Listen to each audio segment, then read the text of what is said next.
Alright, good day mga boss. So, ito, meron tayong bagong tapos na TMX 125. Ito yung brand new TMX 125 na dinala 5 or 6 days ago. Yan. So, tapos na siya.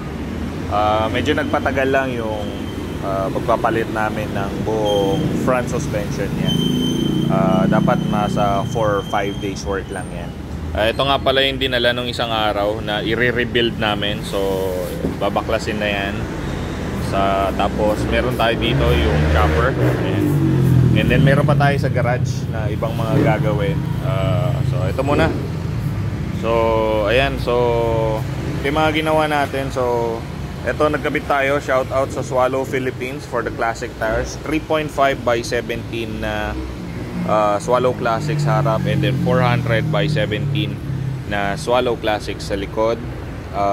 Tapos 2.5 by 17 na SPD rims, tapos 215 na SPD rims sa harap. Nagpalit kami ng fork sa harap kasi yung stock forks niya hindi pasok yung 3.5 by 17, so masikip ang stock forks ng TMX 125. Then fork boots, custom fender syempre. Palit din kami ng hub for pang TMX 155 na rin yan, spacers. Then brake panel, brake rod, yung brake arm. Tapos yung kanyang brake cable palit din.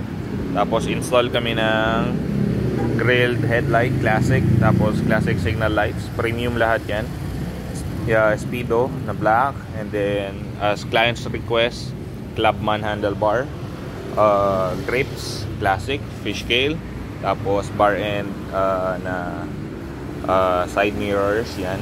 And then yan, paint, all stock as customers request or clients request. And then bullet pipe, full system na bullet pipe yan.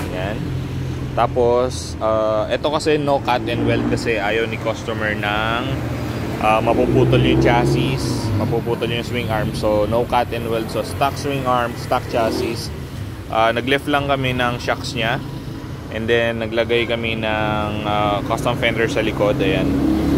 And then syempre premium na mga stop tail light, signal light. Ayan. Then yung stock seat nya, ayan, modified stock seat yan. Ayan. So premium leather, dahil yan leather na makapal. So ayan yung design nya. So ayun, yan. So ayan yun.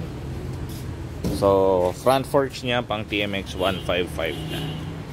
So ayan. So brand new siya, dinala rito. So after 5 days, ito na yung itsura niya. Alright. So for build inquiries, PM lang po kayo. Ayan. So ito na yung mga susunod natin. Alright, thank you.